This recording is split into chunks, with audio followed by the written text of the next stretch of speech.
to stay in close-up lockdown. I think sometimes people don't know how that Nashville's actually a real city. You know, they always think of it as like a, little country town. We're getting the Houston Oilers now. We're robbing other cities now. I know. Okay. Okay. Yeah, could you sit back on the side? Okay, speed, Jimmy. Anytime you want to start. All right, just between us guys, no one's watching this anyway. Okay, good. How many times you screw up that scene with Michelle Pfeiffer so you could kiss her over and over again? 20, 30 times, I think. It was the first day of shooting. We had to shoot that scene. It really was. They started out with that one, huh? Yeah, why not? And originally there was no kiss in it at all, and then the producers added a kiss, which I was glad for. I voted for. In fact, I wanted to do the whole cable version, with the... Getting to know you. Yeah. Would have been away. But nothing. Yeah, it was fun. It's always awkward, but it's funny because you'll see actors talk about love scenes and they'll go, it's always so technical and there's all these people standing around.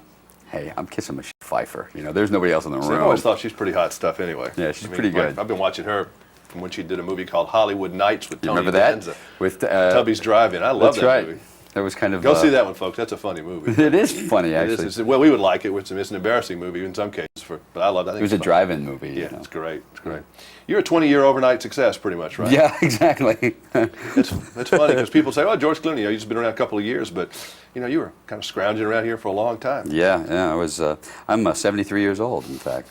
Feel good to finally, not have to worry about where your next paycheck's coming from for a little while? For a little while, you'd be stupid if you think that that's permanent. I mean, I think the advantage of being my age and getting success is you've seen, besides my family who've been up and down that road, you also get to take a look at it and go, well, we all know what this is, and we know how long you're allowed kind of in the public eye before people get sick of seeing you. I get sick of, we're doing these interviews and I'll talk about myself for about a day and then I'm sick of me and I really like me. So you got to figure that's going to wear out pretty quick. You finally got some cash. What'd you do stupid? Did you buy anything like really just dumb? No, I've always done, I've usually been pretty good about my money. I've been making money like a regular, making, a good regular salary for about 15 years. I've been working. So I never really kind of, our family, my dad had he'd have a variety show in Cincinnati and we'd be a big hit and we'd live in a mansion and then suddenly we'd be broke and out of work and living in a trailer. So my thing was always about saving my money pretty good. So I was pretty good. I go out on some cars every once in a while. See, everybody has something. Gotta have some cars. Yeah, some people go out and buy a car, computer. You go buy a pig. Yeah, I get a pig. You get an extra pig. Well, you can't get the Kentucky out of me. I call it my earthquake survival kit. You still have your pig? Yeah, I've had it for 9 years. What is this thing? Is it one of those Vietnamese? Potbelly pigs, yeah. What do they do? I mean, do they come to you when you come home at night? That's a little personal. I'm not allowed to answer that question. I tell you the truth, but yeah. I always knew that. They bring my slippers. I got him when he was just a tiny, tiny little thing. And they're miniature, and of course that was the problem. Is you think that they're going to stay? They're miniature compared to a prize-winning hog, but huge thing. He's 160 pounds. So what's his name? Max. Max. Does he watch television? Does he watch ER? I make him. Yeah, I come home and quiz him on it. Or does he watch the tabloid shows? Right. Yeah, he watches hard coffee. My boss, he's the sexiest man on television. Yeah, that's what he likes. That must be really weird. I'm telling you. I mean, do you ever get?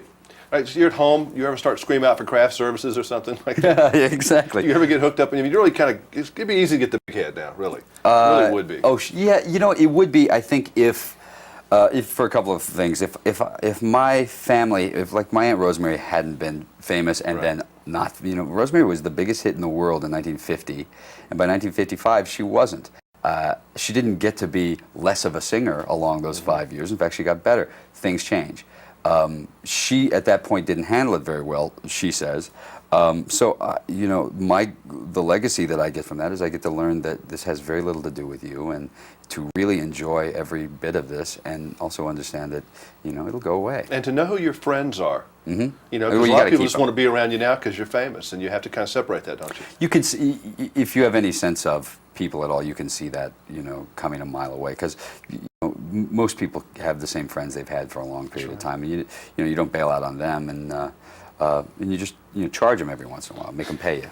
Now, is it easy to get screwed up as a guy with all these girls throwing himself at you? Because, I mean, you're not a bad-looking guy, but, you're rather famous and Well, I'm hot. kind of You're- attracted to you, too, Yeah, as a matter of fact. And you're the hot thing of the day, so that Right. must be kind of strange. I mean, you got to keep your head straight and all of that, too, don't you? Yeah, but if you're an actor working in Los Angeles at all, if you're on a television series, and I've been doing that, I've been on a TV series straight for 15 years, you're pretty used to being around beautiful women and being successful and getting some attention.